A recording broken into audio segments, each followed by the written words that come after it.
तुम्ही पाहतात नॅशनल आवाज मध्ये आपलं स्वागत। ग्रामपंचायतीच्या ग्रामनिधीमधून ग्रामपंचायत कर्मचाऱ्यांना 50% किमान वेतन द्या।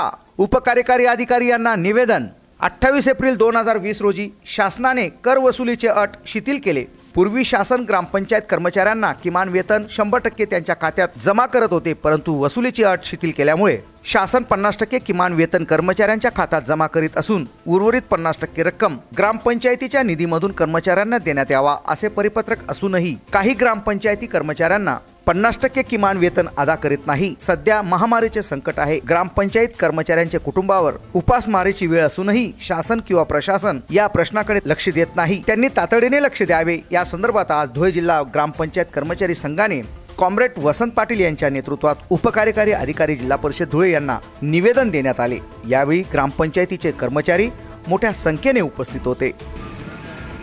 ग्रामपंचायत कर्मचाऱ्यांना किमान वेतन, ग्रामपंचायत कर्मचाऱ्यांना पूर्ण 100% वेतन।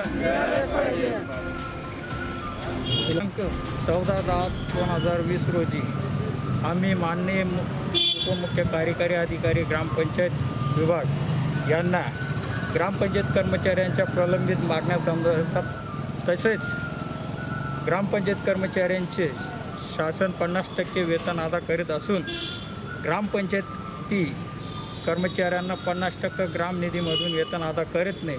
या संदर्भात आम्ही निवेदन सादर करीत आहोत। आणि ग्रामपंचायत कर्मचारी हे कोरोनाच्या काळात यांनी कोरोना योद्धाची भूमिका बजावली।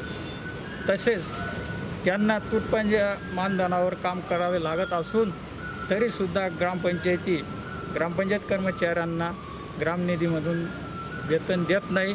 म्हणून आम्ही अधिकाऱ्यांकडे कैफियत मांडित आहोत आणि अधिकाऱ्यांनी सांगितले की आम्ही तुमचा प्रश्न मार्गी लावणार। तसेच 2007 पासून राहणीमान भत्ता कर्मचाऱ्यांचा बाकी आहे, तरी ग्रामपंचायतीकडे मागितले असता वसुली नाही म्हणून ते ग्रामपंचायत कर्मचाऱ्यांना सांगत असतात, परंतु वसुली करण्याची जबाबदारी एकट्या कर्मचारीची नसून ती ग्रामपंचायत सरपंच, ग्रामसेवक आणि कर्मचाऱ्यांची आहे। ग्रामसेवक काय सांगतात कर्मचाऱ्यांना तुम्ही वसुली करा, एकट्याला वसुली करता येत नाही आणि गावातील लोक कर्मचाऱ्याला वसुली देत नाही, तर कर्मचाऱ्यांचं वजन पडत नाही गावात, म्हणून त्यांना वसुली कोणी देणार नाही आणि त्यांचा ग्रामनिधीतून राहणीमान भत्ता त्यांना मिळणार नाही। म्हणून ग्रामपंचायतीचे ग्रामसेवक, सरपंच यांनी ग्रामपंचायत कर्मचाऱ्यांना सहकार्य करावं आणि त्यांना जर 100% अनुदान मिळाले नाही आणि राहणीमान भत्ता मिळाला नाही तर आम्ही येणाऱ्या काळात तीव्र आंदोलन करण्यात येईल असा इशारा आम्ही धुळे जिल्हा ग्रामपंचायत कर्मचारी संघामार्फत देत आहोत।